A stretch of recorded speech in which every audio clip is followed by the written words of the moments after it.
All right, today we're going to look at early colonial women. We are still looking at Pocahontas, but I'm going to include her within the context of Jamestown because that makes sense since I didn't get to her in the last lecture. We'll put her within the context of Jamestown because that's the time period and with who she was interacting.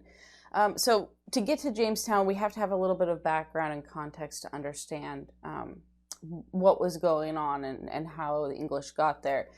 Before the English, there were the Spanish and the French colonization, and so I do want to just address them just for a second, because that was an experience as well. The reality is that all three of these groups of colonization, the French, the Spanish, and the English, all approached colonization very differently. The Spanish sent conquistadors, and they were the ones that were young men of a middle noble rank that were looking to increase their wealth and prestige and then come back and go back to Spain and move up in rank and status.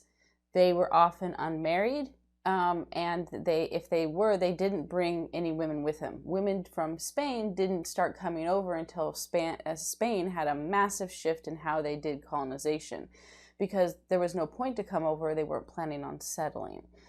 So eventually Spanish women do start to come over when Spanish colonization enters its second phase, which is to get rid of the conquistadors and set up governors and cities.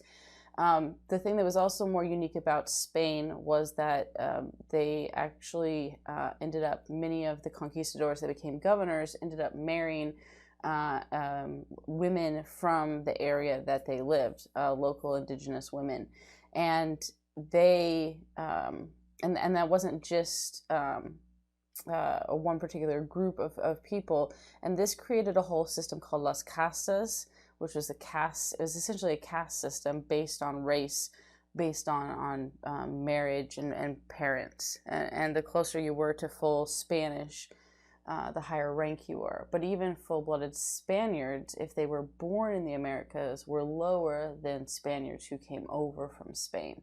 But that's much later. The early Spanish colonization was conquistadors, that were these young men. Women weren't coming over. In France, the French colonization were traders. They ended up largely creating a trading community that was seasonal. So they were there for part of the year, and they traded in furs and fish, and then they went back home to their wives back in France. And again, people from France, women from France, didn't start moving to the Americas until later. And then you have the English colonization that ends up somewhat inadvertently, but realizing that they weren't just there to make money and go home, and that they wanted to stay. And this is then going to start they're going to intentionally ship in tons of women in that process. So looking at, let's start with reasons. It always does that at some point. Reasons for English colonization. Because again, they all had various reasons. One, the most obvious is wealth, and all of them had that incentive. The other was land, which is tied to wealth, but it is also separate. You have more of an individual desire with land. There's not accessible land in England. The nobility owned the land. You're not going to get land and support yourself. There just isn't an opportunity. So now you have this whole new continent that can provide a wealth in land and opportunities with land that you're never going to have at home. Religion did play a role as well, specifically not to spread religion for the English. The Spaniards, the King Isabella and King Ferdinand definitely had a motive besides sending Columbus to find new trade routes to Asia, but that they also wanted to spread Catholicism. And that continued once they realized that he hadn't found new trade routes to Asia, but a whole new place, that they wanted wealth, they wanted land, but they also wanted to spread Catholicism. For the English, this was not the main thing. It was more like they wanted to stop the spread of Catholicism. So they weren't big on what would be like they weren't big on sending priests or ministers, right? Like the Spanish, they sent friars and priests specifically to create the missions, like the California missions that you learn about in elementary school. They intentionally created those to actively spread and convert Native Americans. The English didn't want to convert people per se. That they didn't care about that. They just wanted to stop Catholicism and that goes all the way back to the Protestant Reformation, where you have massive tensions and religious warfare between Protestants and Catholics. So it's a hate relationship between the Catholics and the Protestants. So of course, naturally, the English then are like, oh, the Catholics are there and spreading? Well, screw them. We're going to go in and stop it. Spread our religion? Meh. But we're going to stop theirs. And that was kind of more the mentality with religion. Of course, there were some, a few devout people that wanted to spread it. But for the most part, the English colonization didn't have a cohesive idea of, we're going to spread our religion with the Anglican religion, with the Church of England. No, we just want to stop the spread of Catholicism because it's bad and we don't like them. It was also argued economically good for England. What's interesting is that as colonization was spreading around and rapidly increasing in size, you had England that was not the powerhouse country at the time. Spain and France were more powerful and diverse economically, and so they kind of stood back and watched. In fact, Queen Elizabeth sanctioned pirates to rob the Spanish when they brought their ships back full of gold and silver, mostly silver and some gold. And she sanctioned them as officially sanctioned pirates that had legal writ to go and steal from the Spanish. And so what happens is you actually have an individual for several of these reasons. His name was Richard Hakluyt, and he wrote essentially a discourse to Queen Elizabeth for why the English should colonize. So they were trying to convince her. It's ultimately going to be under King James that the English colonization really takes off, but they were already talking about it under Queen Elizabeth. So he did argue in this discourse that it would be economically good for England to do so. One of the most, I think, striking things that actually showcases when we look at how it developed was that he argued that it was, we'll say, a place to put people. And what that means is he listed soldiers and beggars and criminals. And he said that, right, we have all these issues with, essentially, right, these are unwanted groups, the undesirables of England. And they had there was a lot of theft in London specifically. And that's in part because of the enclosure movement that had closed off of farming into these larger tracts of land. And so instead of individual family plots that they were tenants of these nobility, it was now one farmer left and all the other ones got displaced. So they moved into the cities to try to find work where there wasn't enough work. And so then people had to steal food to survive and steal other things as well. This led to a lot of people being arrested and put in jail for theft of food items, of theft of whatever. And then that included beggars who were then just begging for food, and then soldiers that they had used in various wars. But there was a problem, is that if you have idle soldiers, they can become destructive internally, which defeats the point. So he argued, look, we've got these soldiers that are restless, that are causing problems at home. Let's send them here. Let's send beggars so that we can get those undesirables off our street. And then how about we offer certain criminals an opportunity to start over? they have a potential to end up owning land, gain wealth, something they will never have anywhere else, and we get the benefit of getting rid of them. And so English colonization really was a multifaceted concept that was meant to also look at a dumping ground, essentially. England did it again with Australia. So apparently this was a popular method. Let's just dump our criminals and beggars and other people we don't want other places, and then we don't have to deal with them. Their first, so it didn't ultimately work to convince Queen Elizabeth to send large scale colonization, right? She sanctioned the pirates, but she didn't sanction these companies that we're going to look at to start colonization. You do have one attempt, and this has probably influenced some of that decision. The earliest attempt at English colonization was not actually Jamestown. That comes second or third, I guess, depending on how you determine Roanoke. Roanoke was the first attempt at colonization. And Roanoke, there were two phases. One was with soldiers, and the second, so they sent over soldiers. And the idea of Roanoke is that it was, the first one was they intended to go here. It was hard to get to. It had the way that the land, there was an island, was set up. It was easy for ships to get lost or run aground, and the whole purpose was to avoid the Spanish, because the Spanish were superior and stronger in force. And so they hoped to not be bothered and harassed by the Spanish. So Roanoke kind of was seen as this ideal location. And so you had soldiers that went, they built forts, and set up, but ultimately found it unsustainable, so they left. The second group was actually families.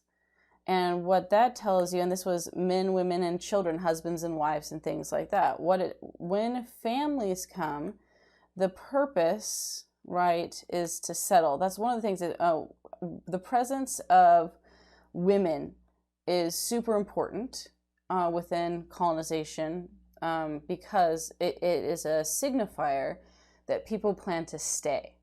When women are not part of a colonization, you know that there was no intent to stay long term.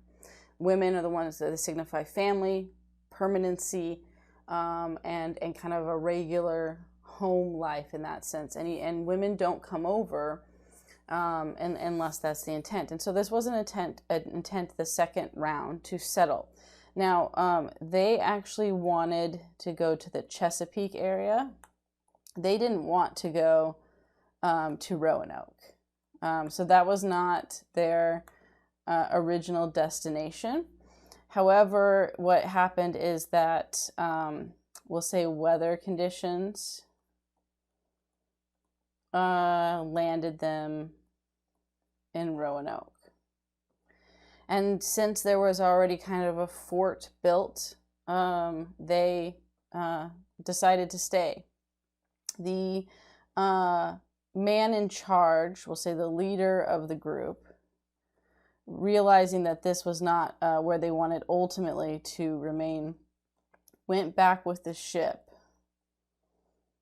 And what he was hoping to do was to go back to England, get more supplies, get a new ship, and then pick everyone back up and continue to the area that they wanted. It took 1 year for him to get back. And when he got there, no one was there. So it's one of the earliest kind of like mysteries. Everyone was gone. And there was no sign of that they'd all died there or were buried there. The only thing that was left was a sign that said Croatoa carved into the tree, which was a nearby island.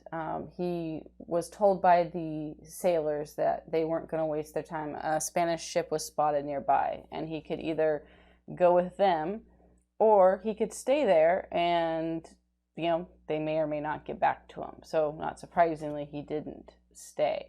So he didn't get to end up searching for them. Several years later, though, when people did, they still had no idea. There was no trace. There's lots of speculation whether when they realized that the area couldn't sustain them with food and things like that, that they went to the neighboring island. And then there's some suggestion that they might have been killed because the previous soldiers had been antagonistic towards the Native Americans on those islands.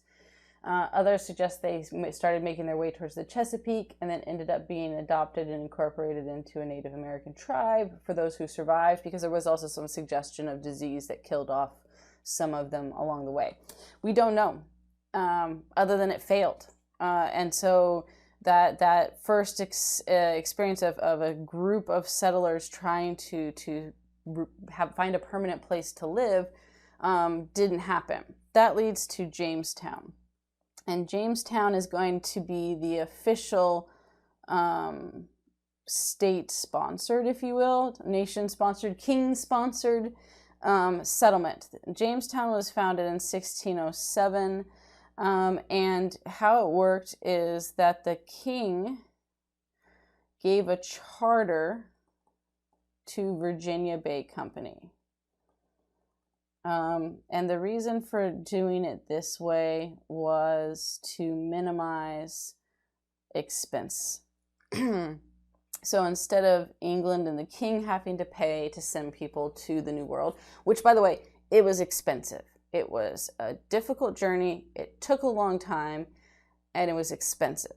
And so the king didn't want to front that money. So instead, he gave a charter to Virginia Bay Company and said, you guys have rights to go to and claim this land for England and use it for commercial purposes. So Virginia Bay Company fronted the bill. They were paying for these people to come over. The first group of people were almost exclusively men. And again, not surprising, because the intent was for the company to make money. You don't know what's going to happen. There's no initial plans of permanent settlement. Because the company owns the land, technically, not the people they're bringing over. And they brought over soldiers, some farmers, a few noblemen, and a few skilled workers. So the attempt was to create a settlement that would be sustainable. But ultimately, their goal was to find a cash crop to make, but to sell to England, right? And then this would make the Virginia Bay Company lots of money. The men would get a percentage of that profit, but that's it, because the argument is, well, we paid for you to come over and everything else like that. So they were looking for a cash crop that they could trade with Europe that could make them money, but the majority percentage of the money was going to go to Virginia Bay Company, a percentage would go to England, and a very small percentage, we can put that in, right, to the men. So a large percentage to Virginia Bay Company, and then a percentage to England, the Crown of England, so the king, right, because technically the king controls and owns that. And then lastly, a very small percentage to the men.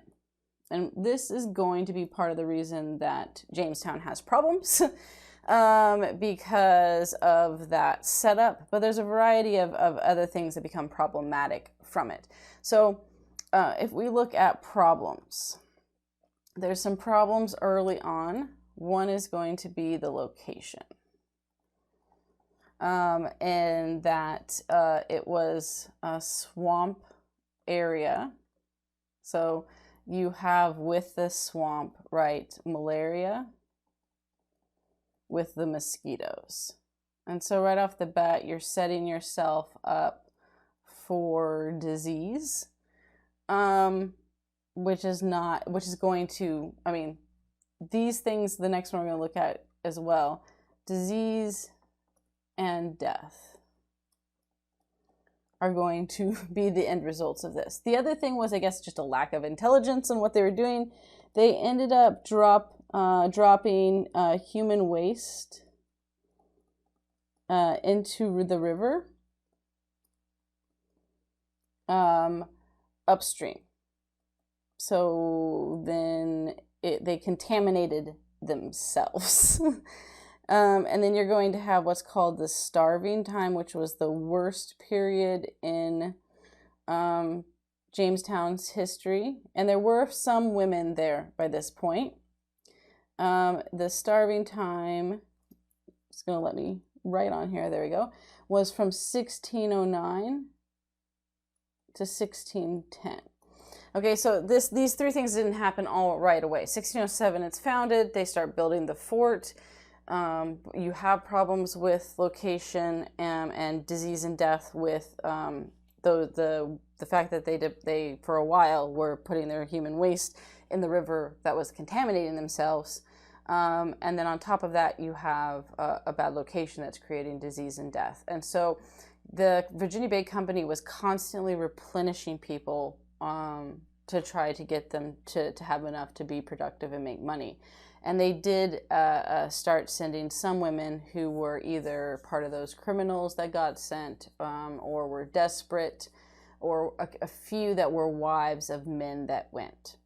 The percentage of women was ridiculously small to the number of men, though. So you don't have anywhere close to an equal ratio of men to women in these earlier periods. And that's still because it's unsafe. There's no real guarantee of permanency because, again, Virginia Bay Company still owns the land. It's more for the men to make money and then maybe see what opportunities. And so because you don't have clear established purpose of settling, while you do have some women that start coming over, by 1609, there are some women in Jamestown. It's still a very, very small percentage. Let's look at the, we'll get to Pocahontas a little bit, just to give you an idea of what the colony, the fort, looked like. So this is just a drawing of it, and it certainly shows like Powhatan here, right, which is interesting, of recognizing the importance of Powhatan. My computer is being slow. There we go. Come on, let me write on this. Oh, it's maybe not gonna stick around. Anyways, you can see Powhatan on the right here. And then the fort, there we go. Let's try that again. All right. There we go. I finally kicked in. It is not liking me today, apparently. I've asked it to do too much. So you have Powhatan here, which was definitely a recognition of Powhatan's control. Powhatan was the main chief of the area and had many tributary tribes underneath him. So he was powerful, and this map kind of showcases how much of import he had, especially if you're looking at how his size compared to like the fort. This was the shape of the fort. It was in a triangle right next to the ocean where they docked, and then you had homes inside. It was not a nice place. It wasn't even a great barracks. So you think about that. It was not meant for families and settlers. And two, even in terms of military barracks and quality, it was not that great of a place. It was named Jamestown after King James. And so this location that they built in, like I said, had some swampland area, which produced a lot of mosquitoes and malaria. This one is a good one to just showcase the river and kind of a more aerial view of the area. Jamestown initially took up a very small portion of this coastal area. It was not large. And then you can see the James River behind it, and then that's where they went upstream and dumped garbage and human waste. And then when they went to the river to pull water for drinking and cooking, they were using contaminated water. And so that along with what happened is that the food and seeds and things they brought with them, a lot of it spoiled. They had problems right off the bat of men not wanting to work because they were more interested in panning for gold and looking for the famed wealth that the Spanish had seemed to discover. So the men, there was, we could put that one too, of problems with working, right? The men didn't, what were they getting out of it, right? A small percentage. And so they didn't want to work more than like 4 hours a day. They didn't prepare well for planting and harvesting for the winter. And on top of that, like I said, they were more interested in going and finding their own individual wealth rather than working for a company. So this does play a role into the starving time. And the starving time was a really horrible period where you had hundreds and hundreds of men and a few small amount of women die because they didn't have enough food, disease, and overall just conditions. Virginia Big Company at one point was sending 300 people at a time.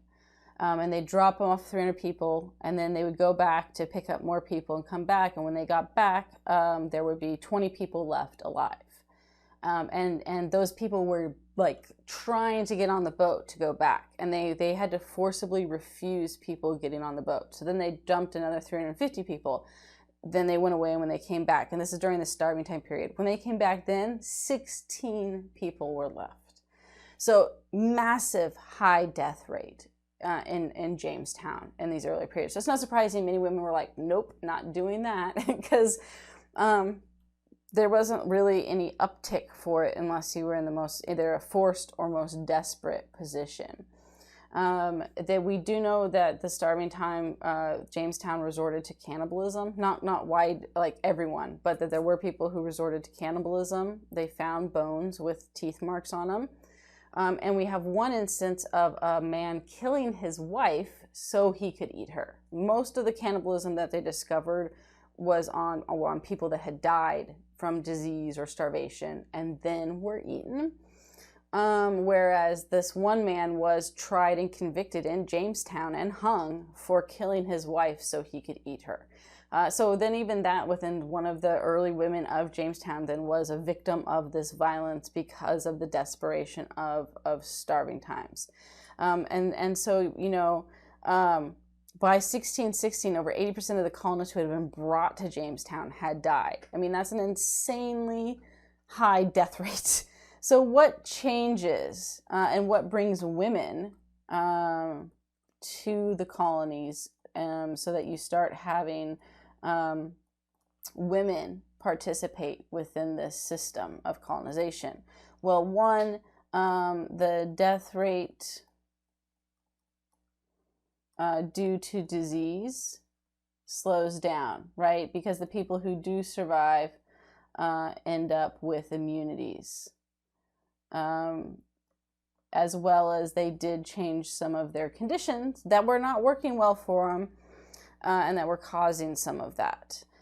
And then the next thing was Virginia Bait Company decided to change their tactics.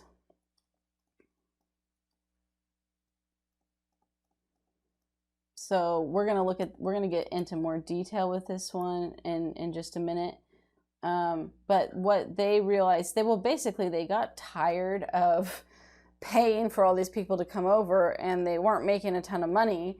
And it seemed like a losing system. So they decided to entice people to come over by providing individual land ownership, which is kind of like the holy grail of enticing people to take the risk.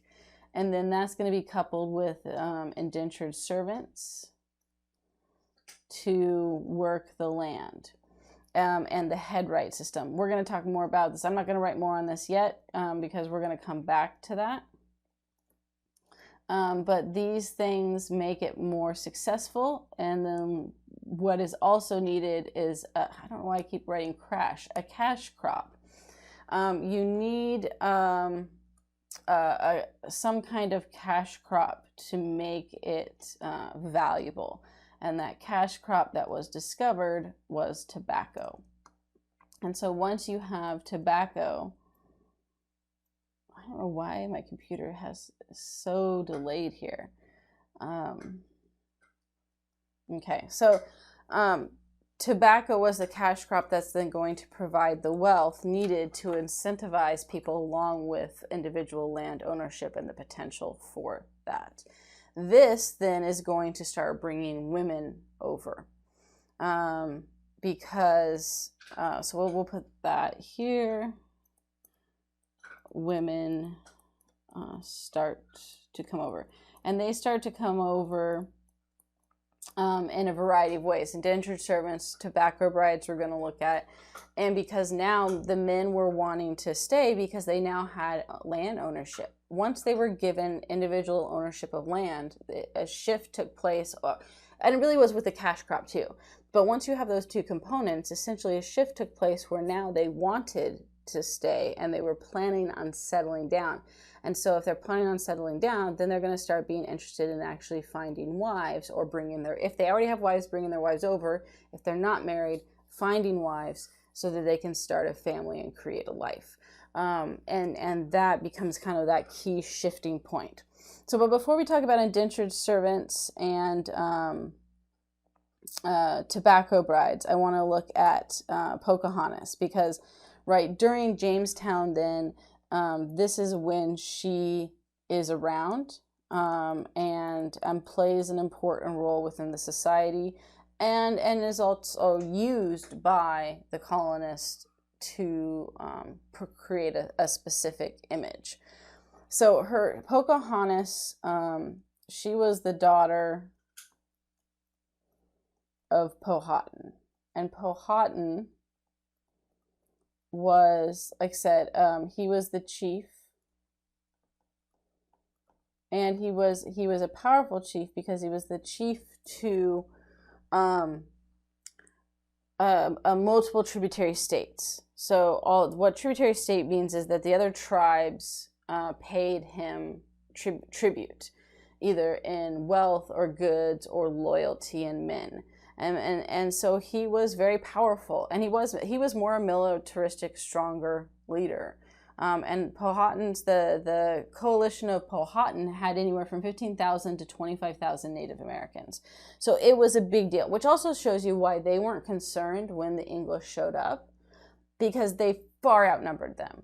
They were not physically a threat, and probably they actually looked probably pretty pathetic because they couldn't even survive and they just kept dying off, right? This is that a momentary reversal, because it does shift into where later then disease is impacting Native Americans, but at this point it was mostly the English that were just dying off of disease and not knowing how to plant and survive, and then you have this massive coalition of 15,000 to 25,000 people, and you're like, well, what are they going to do? And even if they have some weapons that you haven't seen before, those aren't realistically a massive threat when you have a sheer overwhelming force above them.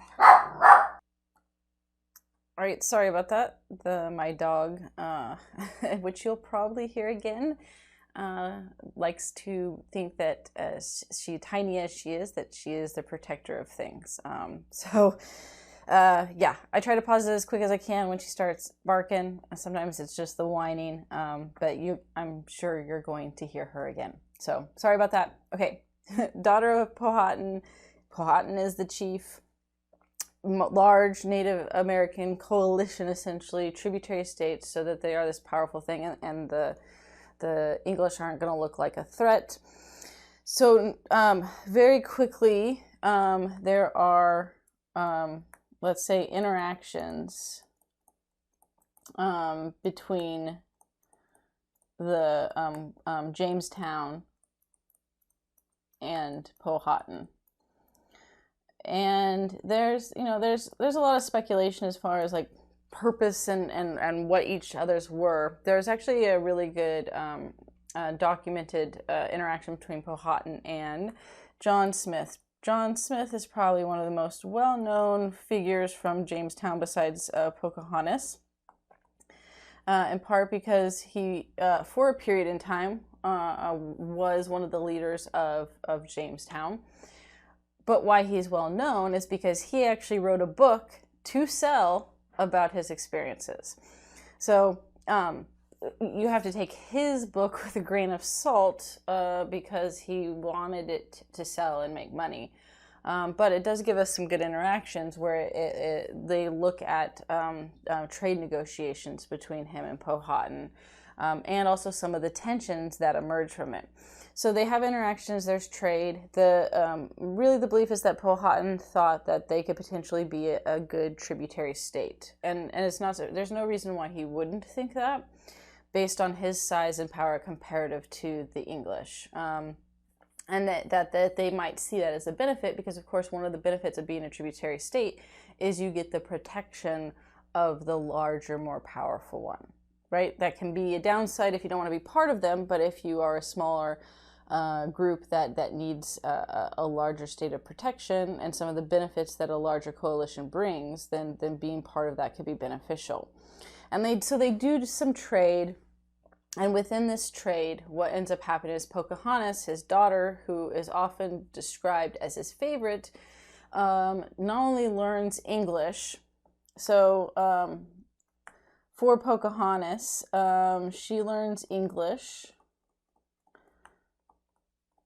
and is a center on trade with Jamestown, which if you remember with our last lecture where we talked about women's roles within Native American societies and how they took part in trade and had that type of authority, it's not surprising that she was involved in that. Now, the thing that's interesting with Pocahontas is, right, there's a lot of myth surrounding her. I'm thinking of even just like Disney's Pocahontas. And how she's portrayed there in the story, which of course the myth with Pocahontas, this is the stuff that is not true but became popular in narrative, was that she was the only one interested in the colonists. Right, that her father didn't want her to have anything to do with him, but she defied her father and decided to interact with them. And then that she fell in love with John Smith.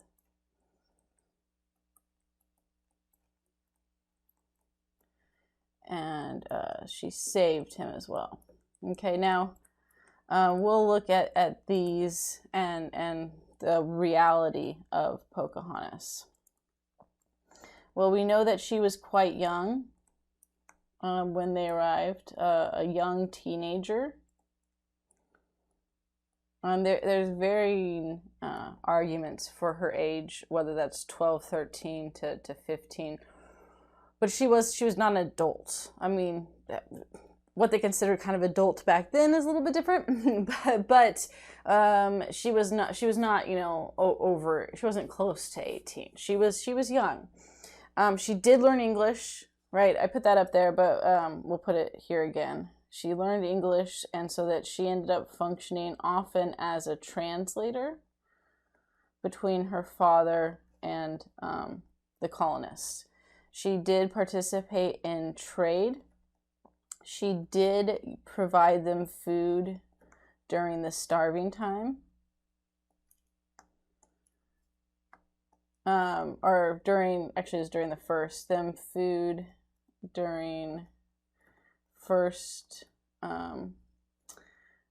winter, which was paramount to their survival. So she was central to the fact that the colonists survived during that harsh time.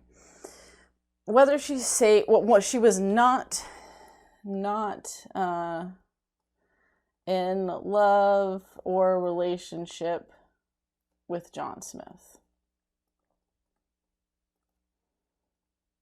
but it makes sense how if him portraying that could sell books, right? she was not in a relationship with John Smith at all. There are different accounts about the whole she saved him thing, whether it actually happened at all, whether it was part of the ritual that was he was never in danger, but what was done as a way of incorporating someone into the Powhatan's tribe as a tributary state. You know, we don't know exactly, but they most don't think that there's really any indication that he was ever in any real danger and Powhatan was planning on killing him. Although the interactions between the two suggest that Powhatan didn't particularly care for him either, because they were, once they got food, then they started wanting more and more.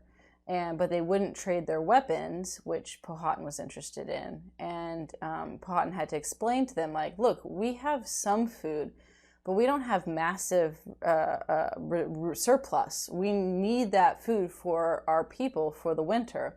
And the English just saw it as, you have food, we want that food. And so there definitely was conflict and understanding of surplus and goods and how the tribe functioned. And so the English felt like they were holding out on them intentionally, even though they had lots of extra food and wouldn't trade them for it. And the Powhatan saw them as somewhat demanding and greedy in that process. What ends up happening is that creates a lot of conflict. And so the colonists have the bright idea to kidnap Pocahontas. So she's actually taken hostage by the colonists. And the reason that they did this was they thought, well, it was coming to like blows where they thought they were going to fight with Powhatan and his tribe. And they said, if we have his daughter as hostage in Jamestown, he won't attack. And he didn't, although they did try to suggest an agreement and trade, and there's some suggestion that he refused that deal. In her time being hostage, a negotiation eventually is made for diplomacy. And remember we mentioned that... So slow. Sorry that this is delayed here. That women were often used in diplomatic agreements. She was married to John Rolfe.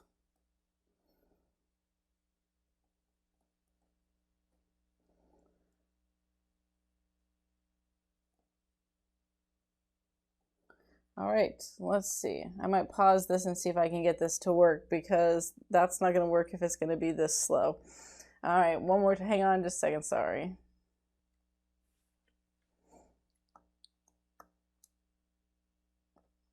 Well, all right. So she was married, there we go, to John Rolfe. So still a John, just not John Smith. And then she was converted to Christianity. Now, converted, there's suggestion forcibly. I mean, in the sense of that, like, it wasn't an option, right?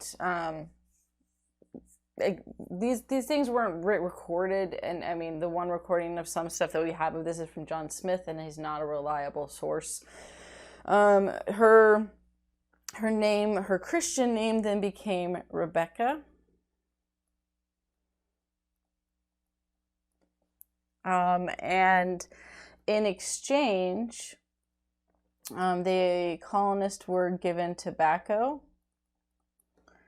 and agreed to peace. So I guess their plan to hold her hostage worked in that sense. Ultimately, from there, she has a child with John, and they travel to England to meet the king, and she gets sick and dies before they go back, before they make it back. Oops. So the reality is that it wasn't a great situation for her. And she's used within this political system, and she's used by the colonists. She's used by the traditional diplomacy and marriage for diplomatic reasons and alliances through, with her father, and that she dies really young. And the myths. I mean, of course, it's Disney, but it's this much more positive, upbeat, independent, free choice kind of thing, and that's not necessarily the case. What I wanted to look at was the we'll say the views of Pocahontas and how she's portrayed, right? So you have here. And there's a couple. This one is portraying Pocahontas as saving John Smith. And what's interesting with this one, and again, this is from the account of John Smith, is that if you notice Pocahontas, she's got traditional dress, and that there's definitely different levels of the portrayal of her clothing, and the more that they want to make her look Native American and non-European, the more that they put her within a traditional dress, which often includes, like I said, not fully have a full top on, the type of skirt, the headdress. But what is also interesting is that she has lighter skin than her father and everyone else, except for John Smith. And as she is portrayed as more and more European and hence more civilized, her skin color and her features become less and less Native American and more European. And this is an intentional portrayal by the Europeans to showcase her as a civilized Native American, because they wanted to showcase that idea. So the next one is her meeting the king in England, right? And here she's got on the full-on European dress. Look at her hair. I mean, if someone didn't say like, hey, this is John Rolfe and Pocahontas, you might not even notice that, because they've transformed her into the European style. And it was this, and when they did, they went and met the king, and she was portrayed as an example of how Native Americans could be civilized. So she was used as propaganda. I think that's the best example of Pocahontas and her portrayal, is that she's constantly used as propaganda. Then you have this one, which was commissioned, and that is Pocahontas. And it got cut off on the top here, but it says, right, also known as Rebecca, daughter of Prince Powhatan. And this is the formal dress wear of a wealthy English woman of nobility. And so it shows her in this, but I mean, it's almost unrecognizable, and that's kind of the point. So that they have this period of propaganda where the attempt is to remove any aspect of otherness. And here she is portrayed in this way that is wholly, making her assimilate. She can assimilate. Look, she can fit into this ideal of what we see as civilized. But all of this done in a way that really was not any agency that she had control over. But this one I think is a really good example of that striking difference of how they portrayed her, and how it shows the purpose of this propaganda towards that idea of civilizing Native Americans. And then after her death, so this is several years after her death, right? This is not any time when she was alive. They used Pocahontas as a product to sell. It's cut off as well here, but chewing tobacco. And if you notice, right here, English looking, and now we're back to even more non-European than some of the other one I showed where she's saving John Smith. She's back to darker skin. What was seen as no top. They always, if you really wanted to show someone as like Native American, uncivilized, savage, right, wild, right, then you aren't wearing a top. We'll say traditional clothing of what they saw as Native American. The headdress, they reverse it back to showing her as fully other than European in order to sell a product. So throughout her life and even after she was dead, she was used in this way for peace, for diplomacy, for propaganda. That was Pocahontas, not as uplifting of a story as Disney or even the movie The New World that was later, did a better job of at least being realistic with John Smith and and John Rolfe and not creating this idea that she somehow married John Smith or fell in love with John Smith and made her own decisions with that. But nonetheless, even then, still showed her as having a lot more agency than she probably had. Okay, so what we're going to look at now is women's roles within the colonial period. What was it like as women started to move there and live within the colonies? The earliest groups were tobacco brides and indentured servants. There were some women that came over with their own money or with their husbands, but the majority of women who came to Jamestown early on and in part of that early colonial period were tobacco brides and indentured servants. So let's look at tobacco brides first. Tobacco brides, well, one of the reasons why they started, so right, the tobacco brides, this is the Virginia Bay Company. Bringing women over for marriage.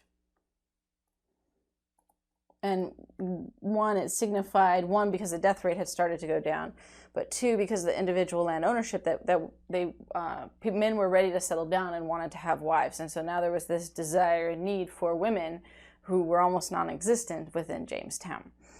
Why they were called tobacco brides is because they were they had to pay for their voyage.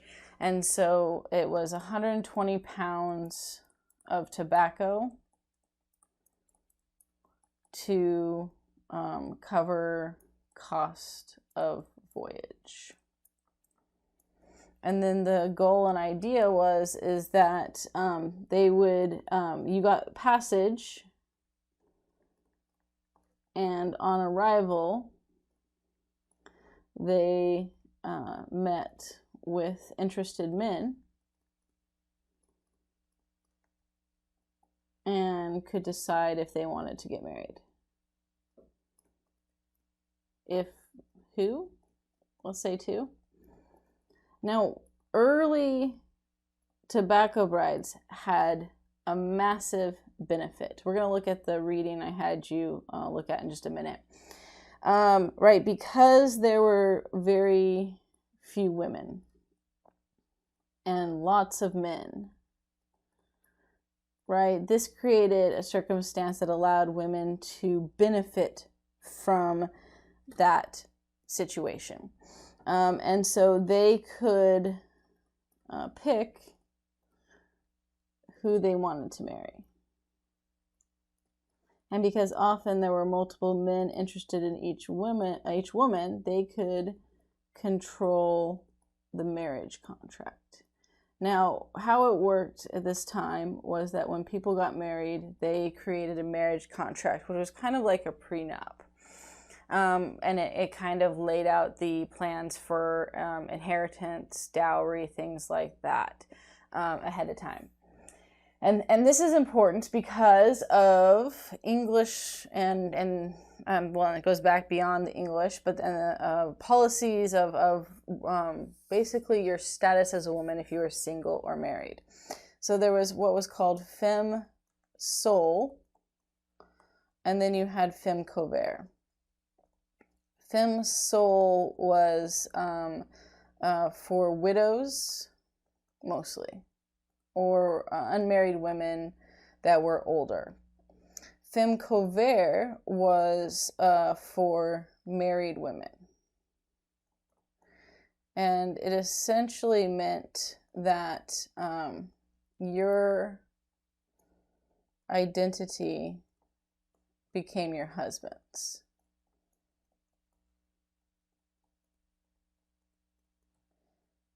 So married women could not own property.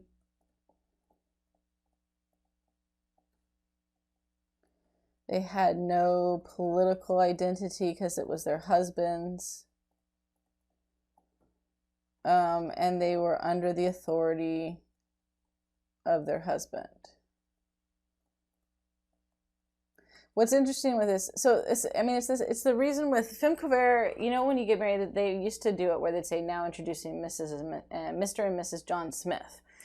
Right, the wife's name literally gets removed from that equation, and you just become Mrs. John Smith. And that's significant because the idea is really that your identity was now your husband's. You had no legal authority outside of your husband. Where this could provide an interesting aspect was that, so technically, if a woman committed a crime, there was an assumption that she did so with the knowledge of her husband, and the husband could be jailed. And there's actually a case of a woman who robbed banks and her husband went to jail. So I suppose the way you could use femme couvert to your advantage is to commit crimes and have your husband go to jail if you didn't want to be married to him anymore. But for most women, it just meant that you had a complete loss of control and autonomy and agency, right? At least with femme sole, as a widow or an older woman who was not married, you could own property because women sometimes needed to for survival. You got to, if you worked, the money that you earned was yours to keep. You retain those rights. Under femme couvert, you didn't. Everything went to your husband. And so why this was so important with the marriage contract is when there wasn't a high demand, there's a high demand for wives right now. And so because there was that level of desperation to get a wife, the women could say, I will marry you, but in the marriage contract, I want to have certain protections, if you will. And so they often made rules about controlling their, having control of dowry. And dowry was what went into, when you got married, a lot of times the women would come with a dowry that was given to them by their parents. And it could be money, it could be movable objects, clothing, stuff for the house. And ideally, that dowry was not diminished and then would be passed on to the daughters. And yet the husband could use it and have some control of it while they're married. And so they have control of the dowry. They also were able to, with inheritance, so that on the death of husband, usually everything went to the son.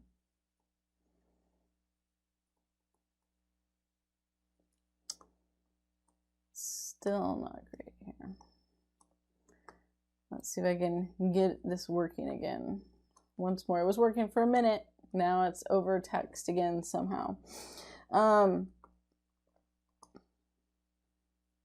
So with the death of the husband, everything would go to the son. And the wife would get what was called, so the son got everything. If there was no son, then it could be potentially go to the wife. But if the son got everything and the mother, right, she got what was called a life term. And this just meant that the son could not kick her out of the house. But she didn't own the house. Right? The son owned the house when the father died, and the wealth and everything else. And so instead, this was the normal structure. Instead, what these women, these early tobacco brides did is that they created a contract that gave them control of the wealth and property. And so that this actually creates super wealthy widows. And if you are a wealthy widow and you want to remarry, you can create another strong marriage contract. So this was beneficial for women early on when the ratio between men to women was small. And they were able to manipulate and create contracts that were extremely beneficial for them, and created, like I said, these very wealthy widows that had unprecedented power that really hadn't existed before that. They also were treated relatively well early on. We're going to look at that source now. Let's see, we're on 5, I think. Treated well at start. This is going to change. So let's say we'll look at source at the letter to Virginia. So let's take a look at that letter. Get rid of these. Maybe if I close out some of this, it will run better. Shouldn't have been a big issue, but it is today. Okay, so letter to Virginia. You can ignore the needs editing. All right, so this is the letter. This is from the Virginia Bay Company writing ahead of, or a letter that was sent with the women that they shipped over. We send you in this ship 1 widow and 11 maids for wives for the people in Virginia. There have been especial care had in the choice of them. For there have not any one of them been received but upon good commendations, as by a note which we have sent you. So you had to have, when they first started, you had to have a letter of recommendation.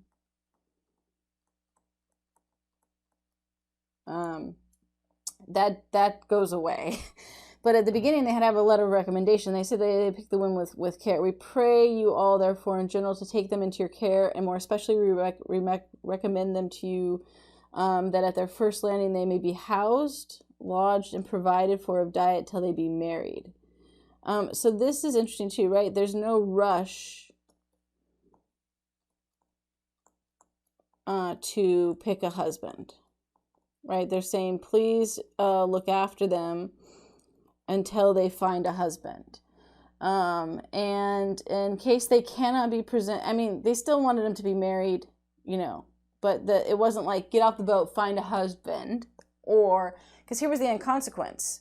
And it didn't happen very often, but at the beginning, it's going to happen a lot as the ratio balances out, is that if you were coming over as a tobacco bride and you didn't agree to find a husband who would pay you the 120 pounds in tobacco for your journey, you became an indentured servant because you owed the Virginia Bay Company 120 pounds of tobacco. And most of the women that came over as tobacco brides could not afford that on their own. And if they cannot be presently married, we desire that they may be put to several households that have wives till they can be provided of husbands. So here, this is for protection, right? That they're not put with single men and taken advantage of. And then, like I said, it's important to note that they are saying They don't have to marry the instant they arrive. Please put them into households that have wives so that they can be provided for and protected until they do. And then they say they're sending more.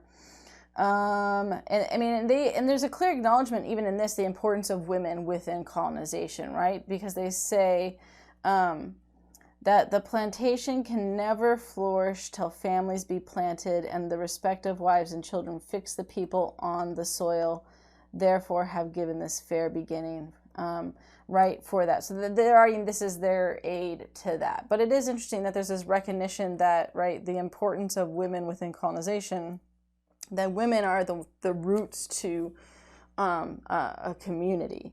And then they say that, right, it's 120 pounds weight of best leaf tobacco. I mean, and the tobacco became a currency for a while in Jamestown. And so you would pay with lots of things in there. But that's the reimbursement for the journey, essentially. And then, although we are desirous that marriage be free according to the law of nature, yet we would not have these maids deceived and married to servants. So there is also an expectation of status and who they're marrying. And do not enforce them to marry against their wills. Neither send them to be servants, save in case of extremity. So here, there's so that is still like, that's like if no husband can be found. But what's interesting again with this early one is that they make it clear, not indentured servants, right? We didn't send them to be indentured servants. And then it's just saying the money's due. So what this shows is that they were treated really well at the beginning. We know that later, all of this went out the window because it was about profit. And here they knew they could make a profit because of the ratio. They knew that the women would eventually find a husband, and so they had the luxury of being more patient with that, right? So the source shows us, that, like I said, that they were clear that they didn't want to be indentured servants. They needed to be housed and taken care of. They had to have letters of recommendation. All of these things that were expected to show that they were well taken care of and provided for in that sense. As the ratio of women increased, right, then you had poorer conditions. Specifically, became indentured servants, and more women became indentured servants as more women showed up and then couldn't find husbands. Now, this took a little bit of time, but that did happen. So that gets us to, so that's what tobacco brides were. And the reason why they were treated so well initially had to do with the fact that there was a very high percentage of men and a very low percentage of women, and this allowed them to make and create those conditions for that. And what it did is it gave widows, and that's important, and we'll compare widows and the Puritan colonization. Widows had a lot of power in the Chesapeake region if they were wealthy. If you were a poor widow, not so much. But if you were a widow who had wealth and means, you reverted to femme sole, and then you had full control and agency over that wealth. And if you had a good marriage contract, then you were set. And so it's not surprising that you had several women in early colonial period that would marry a couple of times. The men had a higher death rate than women if they survived through childbirth. And then after they had accumulated quite a fortune, they didn't get married anymore because then they could have more control and independence. Mary Brant is probably the best known widow from that period, who almost controlled a town, essentially, because of how wealthy and powerful she was.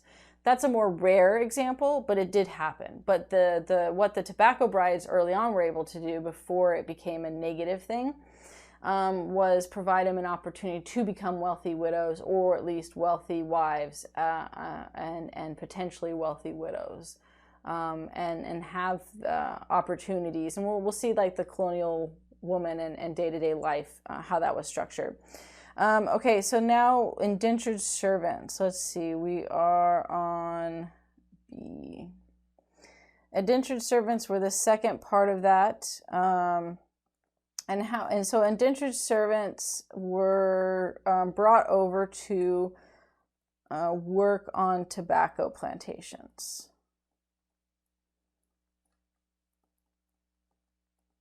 That was the purpose. And both men and women. They initially don't separate out a type of labor. These were people who could not afford to pay for their travel. It was also those who, or we'll say, forced into it. We're going to read an example in a minute. Technically, a father could sell his children into indentured servanthood if they wanted to, right? If you were a criminal, they shipped people off as indentured servants. So some chose, some were the tobacco brides that were hoping to come over as a bride and ended up as indentured servants. So there were a lot of ways to that. The general average contract was a 5 to 7 year contract. At the very, very start of Jamestown, it was a 2 to 3 year contract because, of course, the death rate was high. But as time went on, the average was 5 to 7 year contract. And then the idea was that when your contract was over, when the contract was done, you received 50 acres of land,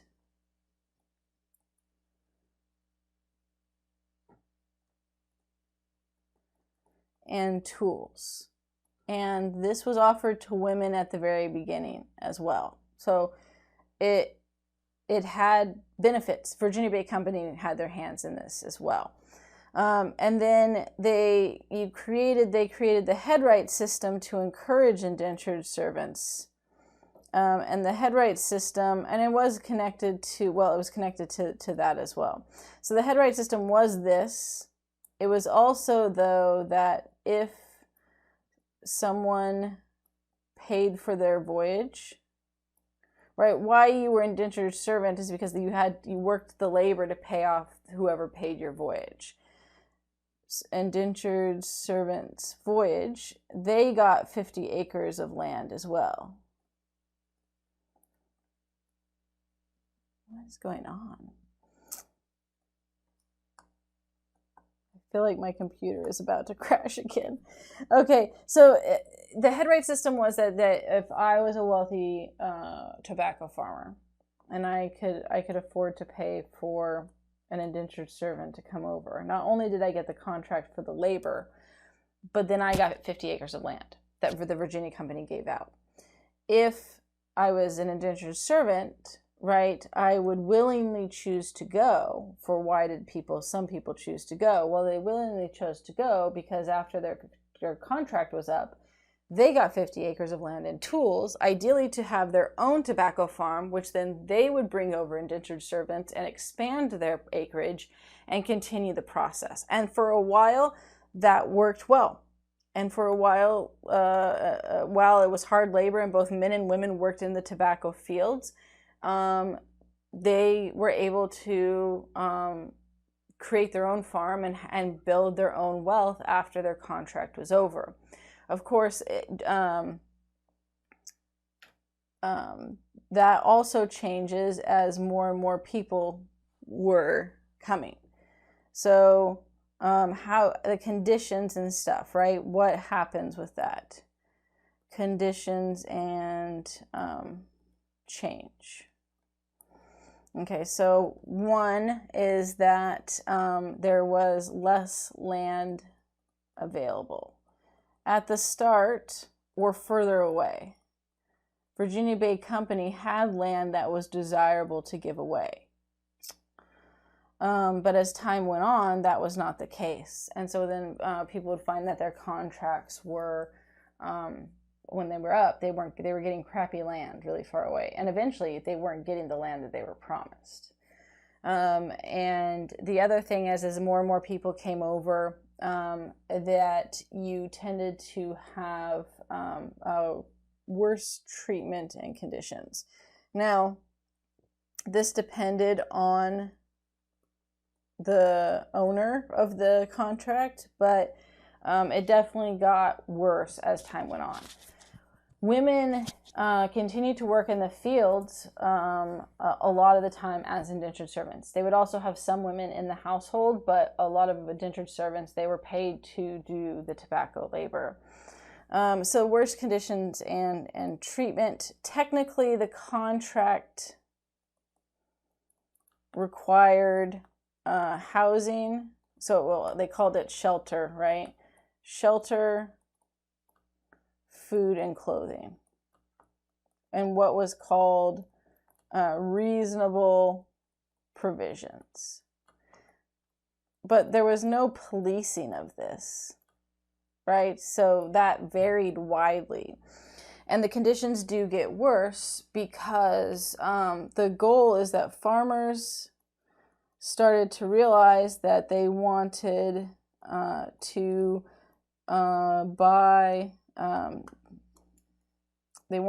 buy less indentured servants. And the way that they could do that was to extend their contract. Right? Remember that early farmers had tried to make Native Americans slaves and use them for farm labor. That failed. So they moved on to indentured servants. They extended the contract by lots of laws and regulations. So if you were caught, a good example would be running away. And the early contracts, we don't have runaway indentured servants. But later you do, which shows you that the conditions got worse. Stealing, hunting, relationships for women that included pregnancy,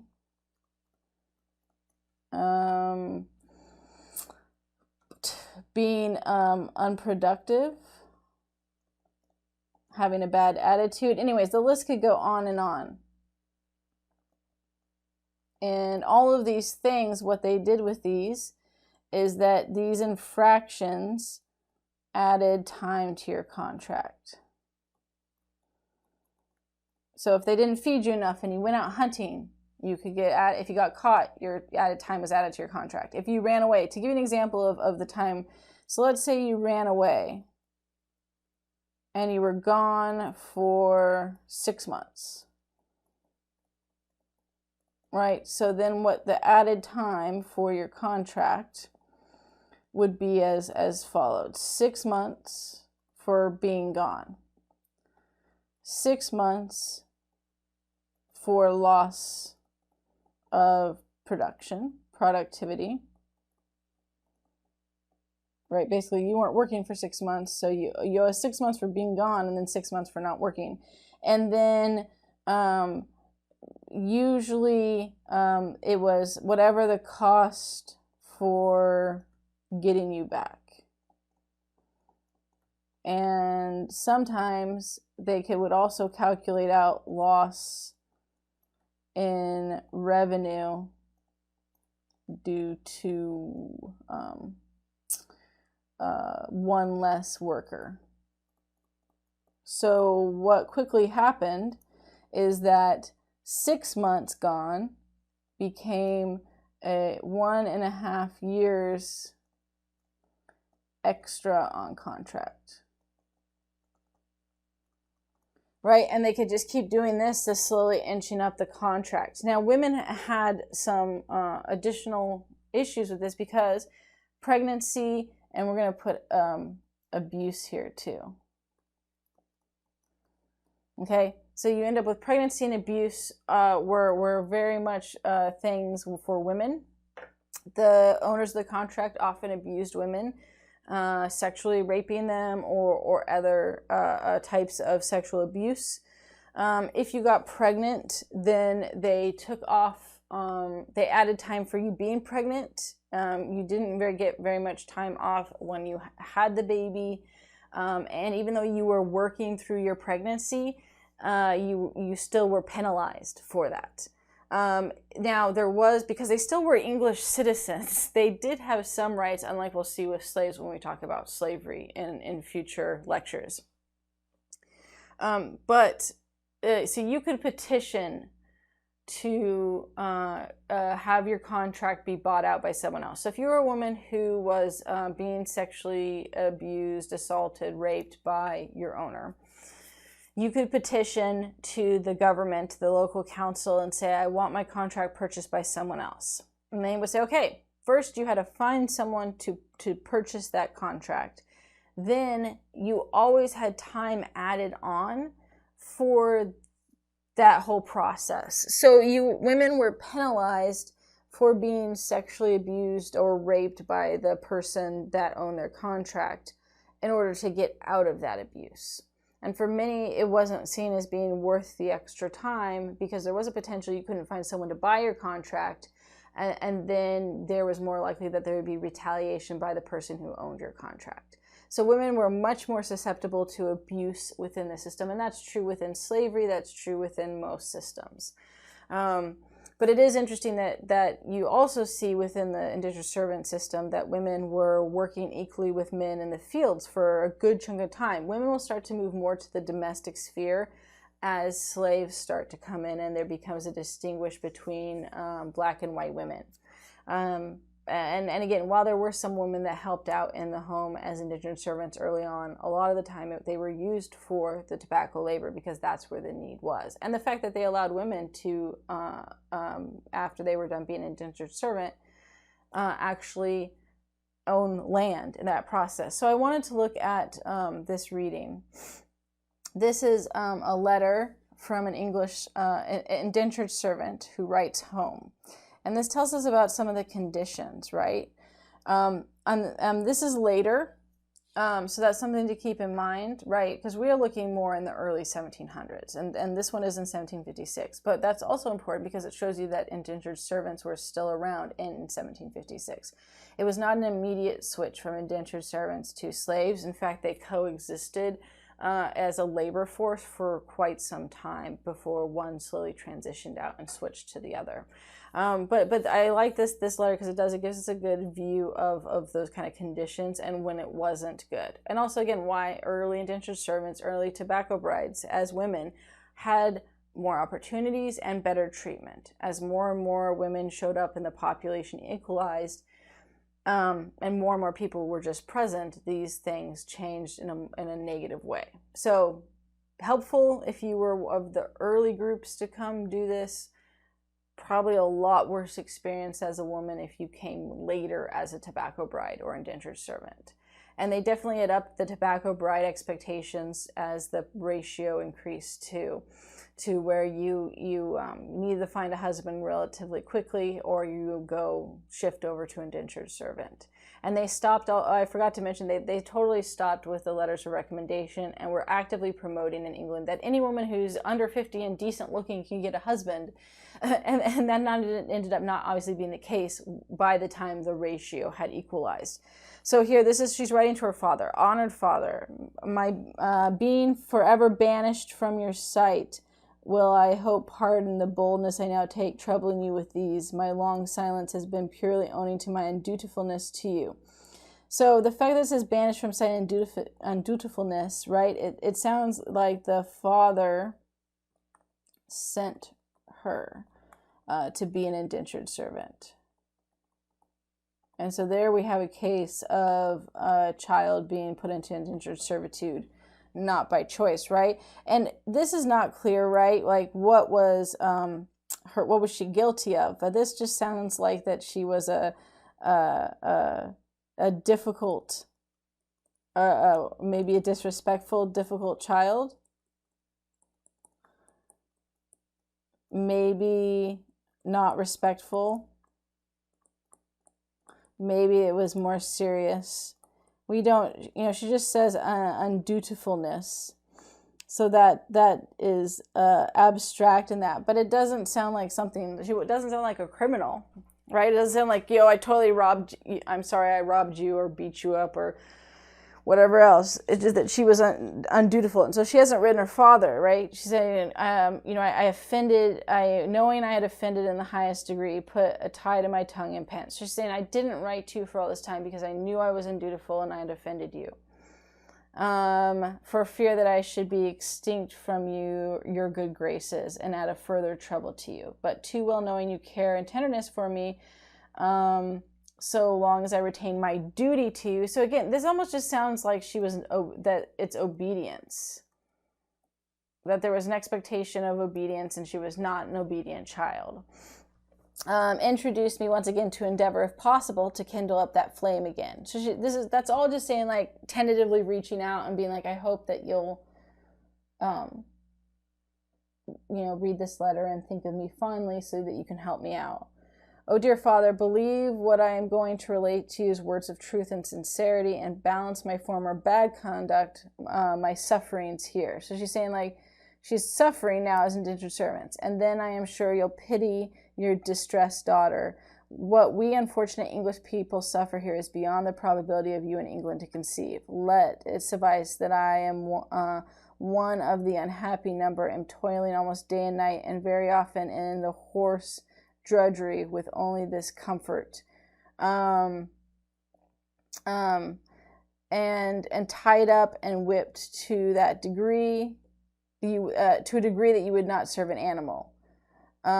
Scarce anything but Indian corn and salt to eat, and even even the slaves are better used, almost naked, no shoes, no stockings. So what we've got going on here, several things that she's saying. So she's saying it's harsh labor, right? Physical punishment, barely no food, that she's living in a barn, basically. The animals are treated better.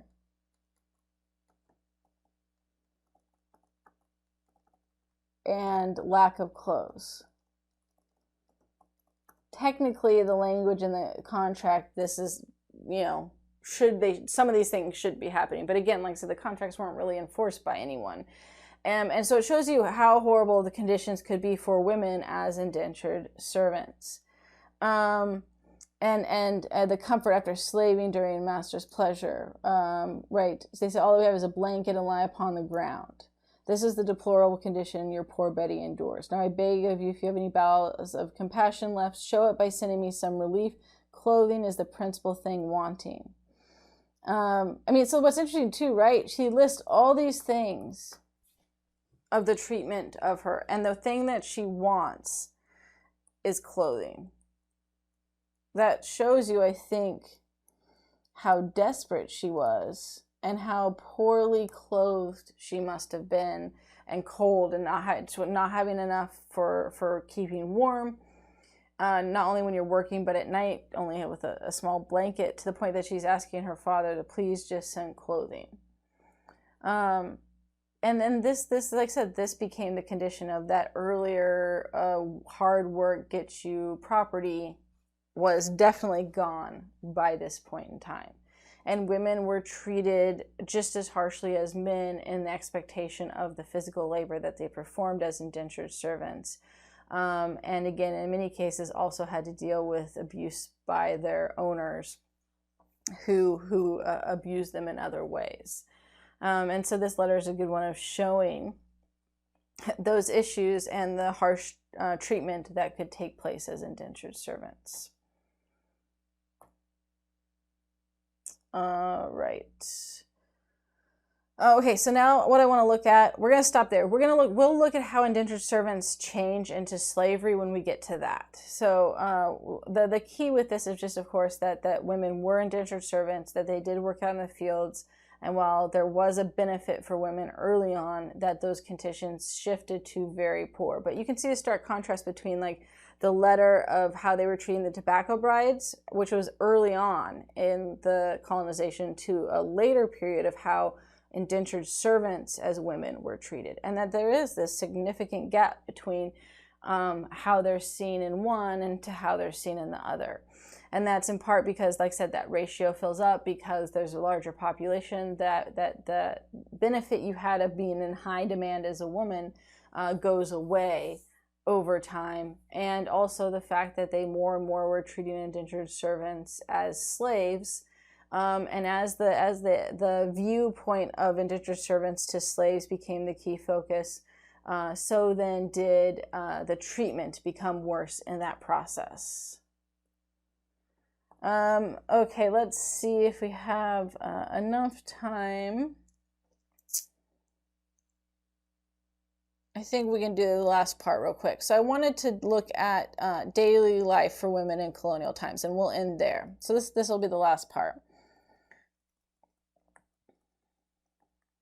for colonial women.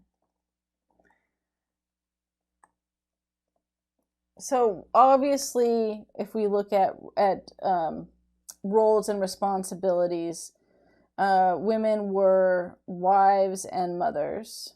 That was one of their central roles. As far as jobs outside of indentured servant, the only job that was really seen as acceptable was midwife, right? And that was few and far between. Most of the time, your job was the day-to-day living as a wife and mother. But in colonial times, like, this was harsh and hard. Like, life was not easy. What is interesting, though, is that because life was difficult in colonial period, what it did is it actually gave women more autonomy. And why is because being industrious and flexible, I suppose, because it was needed to survive, right? This ended up giving women more freedom and agency. After you have more people, after you have more stores, and society grows, some of the freedoms that women had within the early colonial period go away, and what gets emphasized is the domestic sphere. So what you have with this is, we'll call it beyond the domestic sphere. Women were still responsible for the home domestic sphere role. But they could go beyond it in early colonial period. Do you need to go hunt something? Do you need to figure out how to make a trade deal or negotiation? Were you able to own land because of being a wealthy widow? Cool. That was encouraged. And this industriousness was encouraged because it was necessary for survival in early colonial period. As that slowly became not so necessary for survival, women began to be pushed more and more back to a very narrow definition of being a wife and mother in the home. You didn't do these other things. You didn't have opportunities to own land. You didn't have opportunities to become wealthier with controlling your marriage contract. You didn't have opportunities to go out and do other jobs because that was necessary for survival. And so it narrowed their role and ability. As far as day-to-day life and what that kind of looked like, the Midwife's Tale is a good example of that.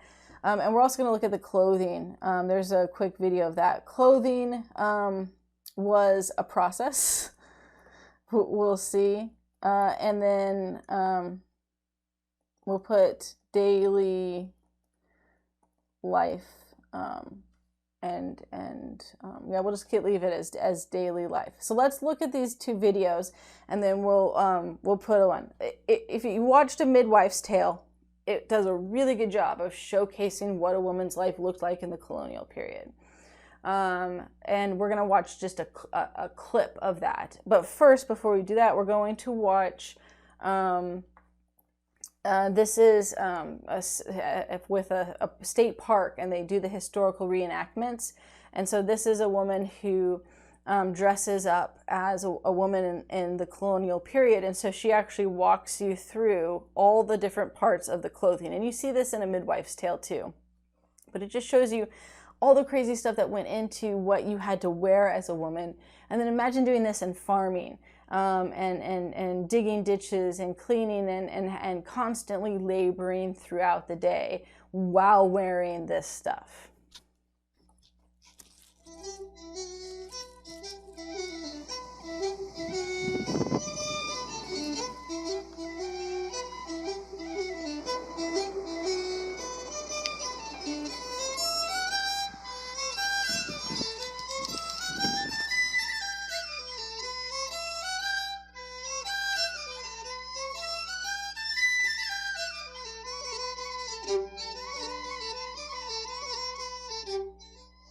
Hi, my name's Leanne, and I'm one of the interpreters at Colonial Mackinac City. And it's true, I'm in my underwear. I am going to show you what it takes me to get dressed in the morning for work. In the 1770s, this is what you were wearing to bed. This is what you would put all the rest of your clothes on. It's called a shift or chemise, kind of a elbow-length sleeves, knee-length skirt. And on top of this is what you build your wardrobe. So I already have my stockings on, but I do not have my garters.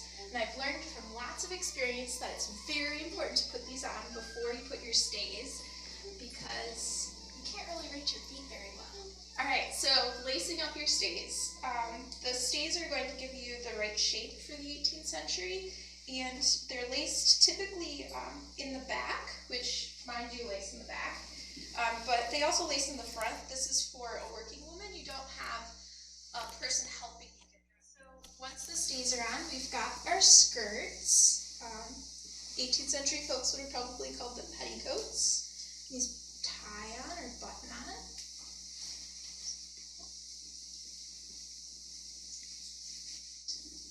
I forgot my pocket, so we're going to put that on as well. Pockets are like a pouch that we're going to put under our skirts.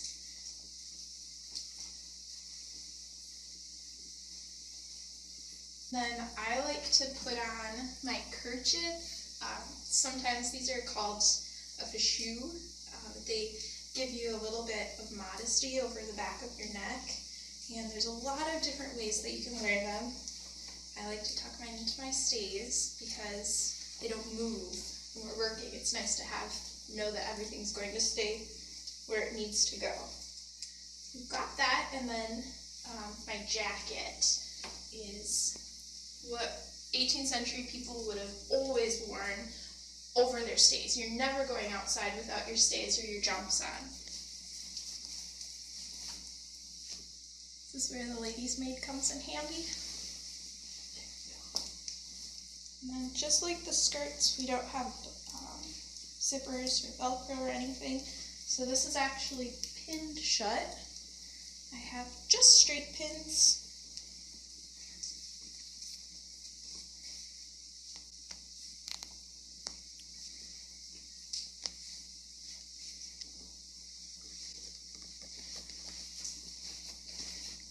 And that's all set. I always wear an apron.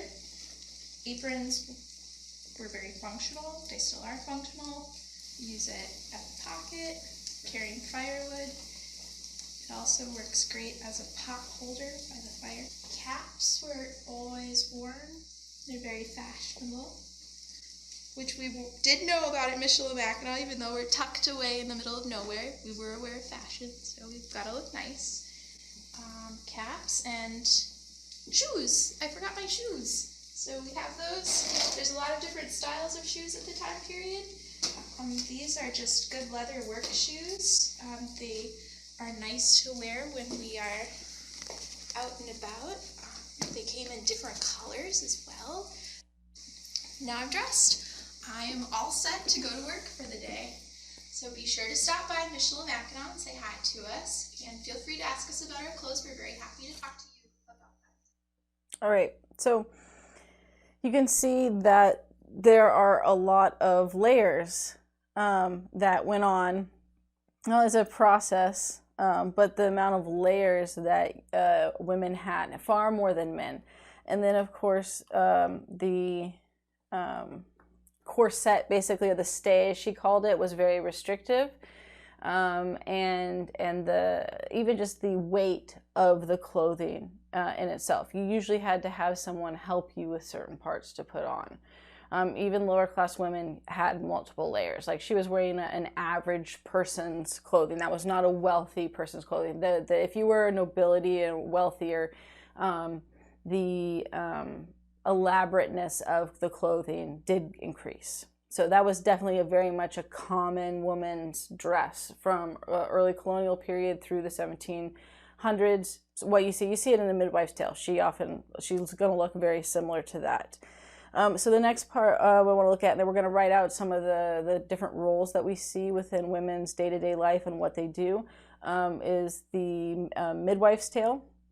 So this is on Canvas, and there's an extra credit option for you if you want to do it.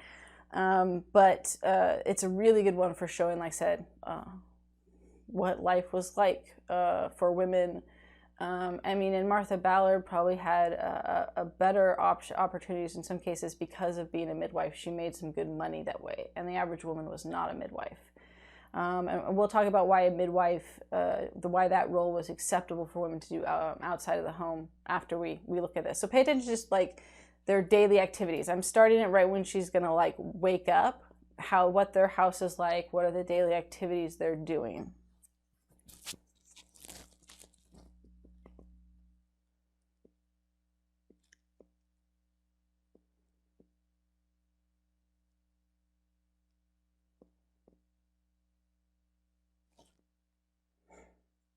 Maybe if it wants to play.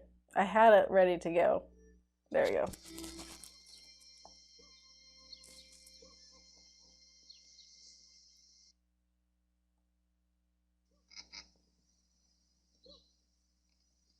Clear and warm.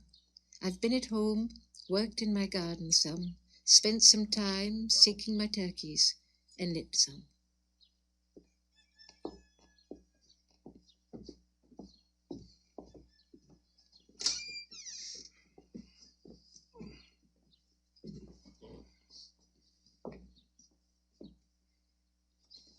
Martha and Ephraim Ballard moved from Massachusetts to the frontier of Maine during the American Revolution. When the diary opens, Martha is 50 years old and has 5 children still living at home, ranging in ages from 7 to 31. Cyrus carried 1 bushel of wheat and 1 Indian meal to Mr. Carr. I've been doubling and twisting thread, and the girls washed. Clear and hot. I was at home all day collecting herbs. Hannah ironed, and Parthenia spun cotton. Parthenia is Martha's niece, Parthenia Barton, who lives with the family for a number of years and becomes almost a daughter. Jonathan out to look for logs.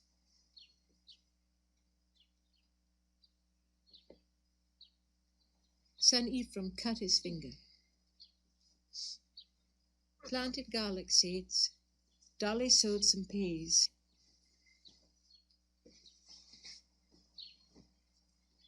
Mr. Ballard gone to settle with Mr. Gardner, Perkins, and Moore for building the mill.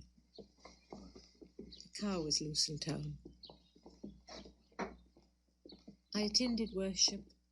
Dolly was frightened by a bear between here and neighbor savages.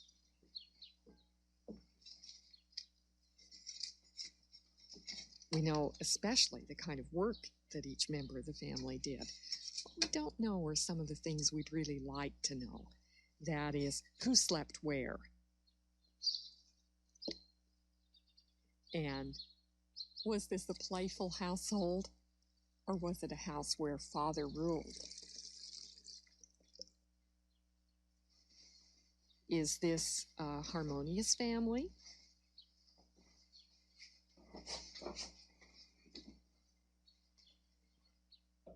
Martha says very little in the diary about her relationship with her husband, but I don't think we can jump to the conclusion that it was a cold and formal relationship because she addresses him as Mr. Ballard.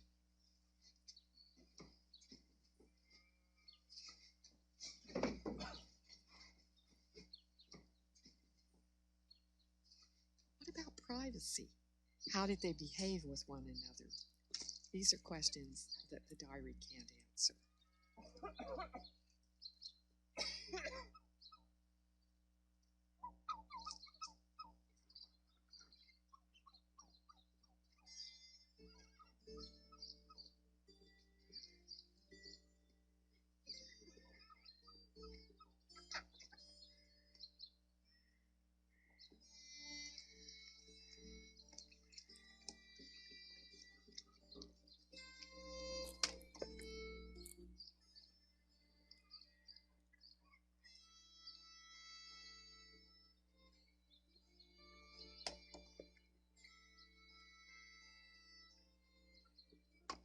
Claire. Sally Pierce here to spin shoe thread. Drank tea. The girls washed.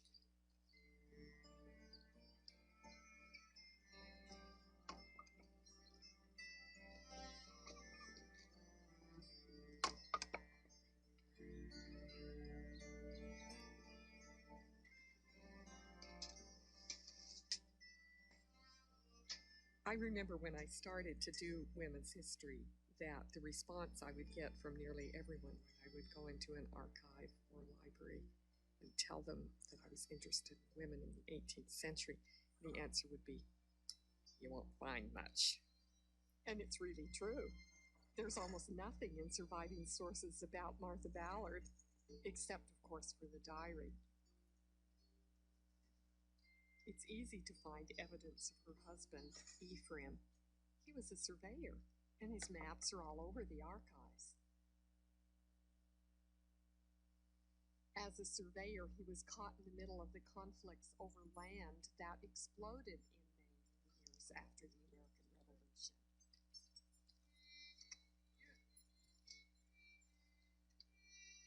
The Ballards moved to the Maine frontier as part of a larger migration. It was a time of geographic mobility and political upheaval, a time of great uncertainty. No one knew what kind of a world would be born out of revolution.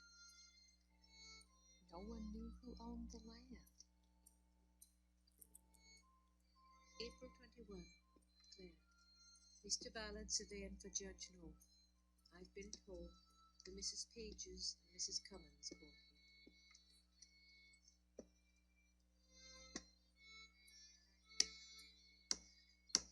Ephraim had a rough start in Maine.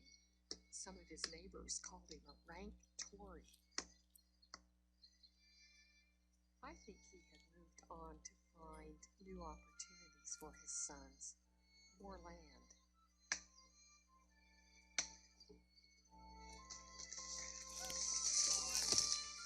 Trees are obstacles to farming, but they're also very rich and important resources, and the idea is to cut down trees, turn them into lumber, ship them out.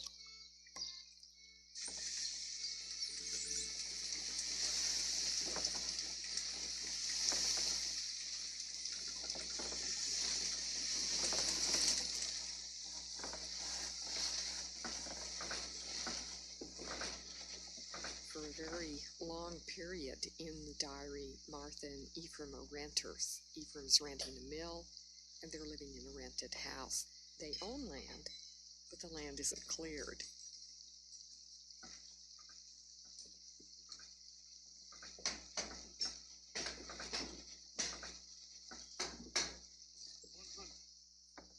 June 11. Claire and Rome. I've been at home, worked in my garden some. Hannah washed. Mr. Ballard went to Mr. Craig's.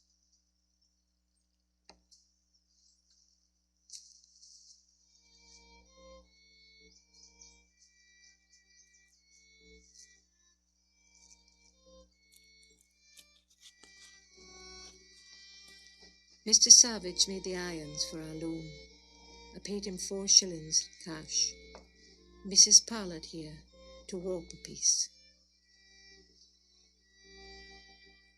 In the early part of the diary, Martha and her daughters carded and spun and prepared yarn and thread, which they took to neighbors to weave. But as the girls grew into their teens, they began to weave.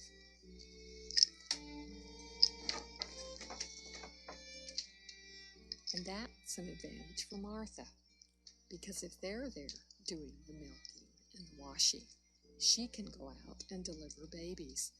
And midwifery is the best paid of the female occupations.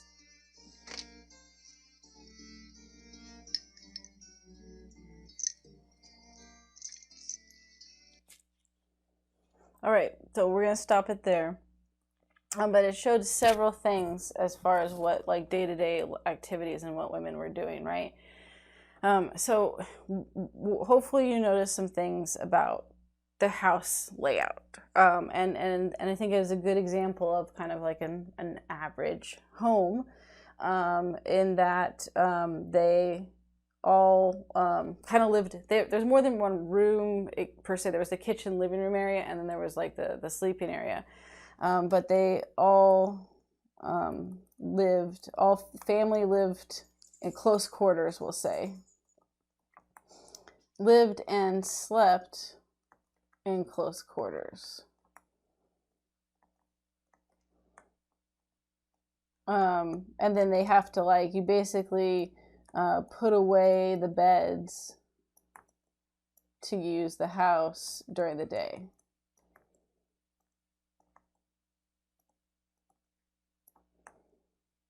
And there's lots of chores. So we could see some of the things that women did. So she did there was the garden, even just the getting dressed in the morning. The fire was important for cooking and heat. You wanted to keep that going. And while it still had embers, it was easier to get started. And you kind of always you needed to have a fire going. If you didn't have a fire going, then there could be problems for cooking. So cooking and heat, we'll put cooking, right? Gardening, fire, cooking, heat. Then you had sewing, and they talked about how they actually, like, you worked with other neighbors.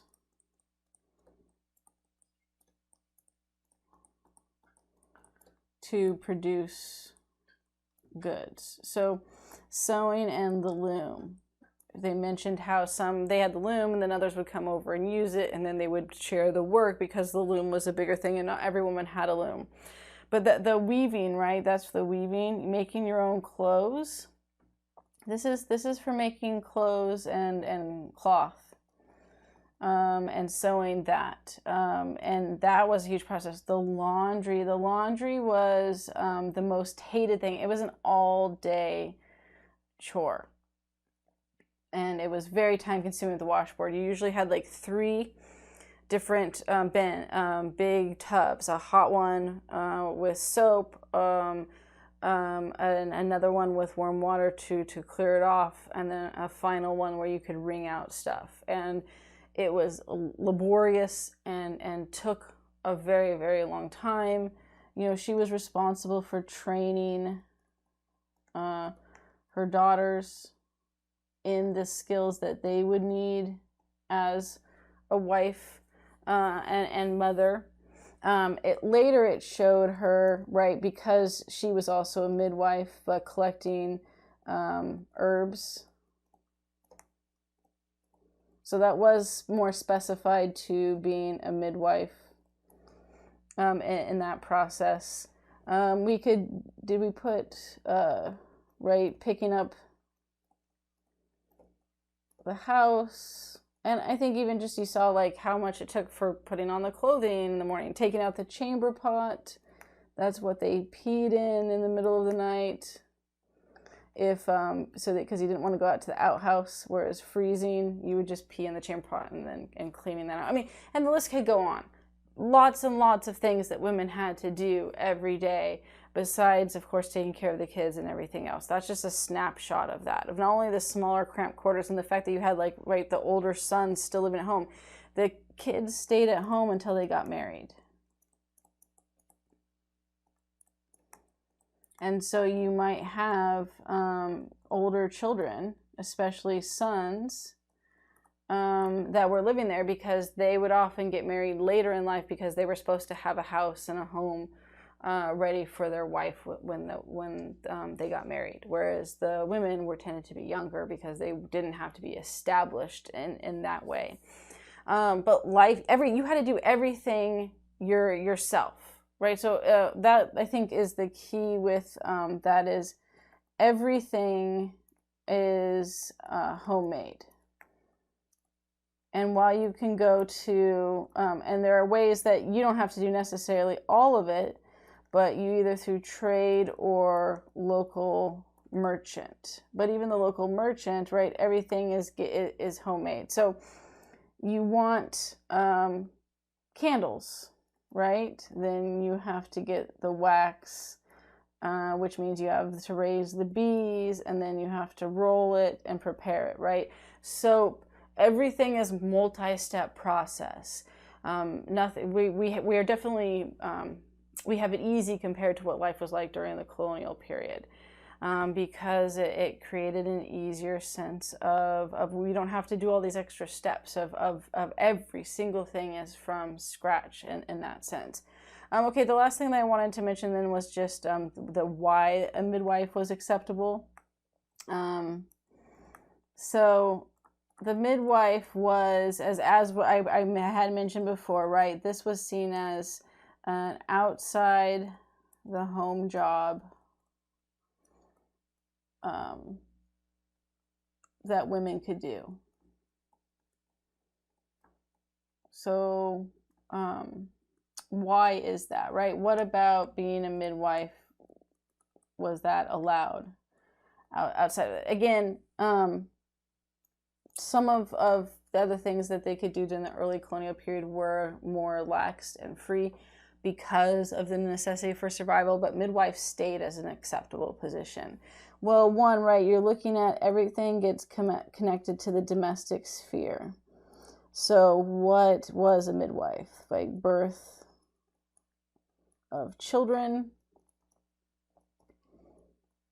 nursing, essentially not just nursing, like they were a doctor, right? They tended to sick women and children.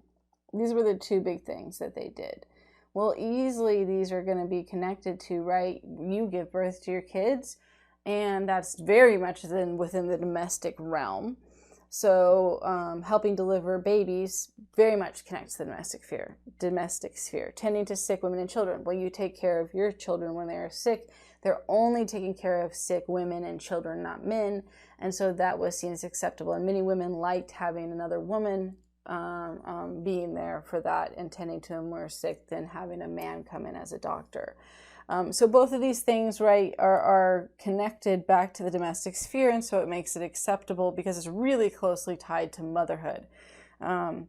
Right, but both of these things are essential aspects of motherhood, and since it's so closely tied to that, it was acceptable. But again, a midwife, they wasn't a common job. More common were all these other things that you're the day-to-day running of the household that you're doing as what was called housewifery. This is the term that's used for that. And and why it's not just housewife, why it's housewifery, because it's more than just the household. Right, you're feeding the animals. She had her son, like her youngest, feeding the chickens. But if she didn't have a younger son to do that, that would be within her realm of stuff. Later it shows her chopping firewood, right? So some of the day-to-day chores, we only listed some of these, right? There's we'll put lots more just to make sure it's clear. We just did some of them. Chopping firewood, taking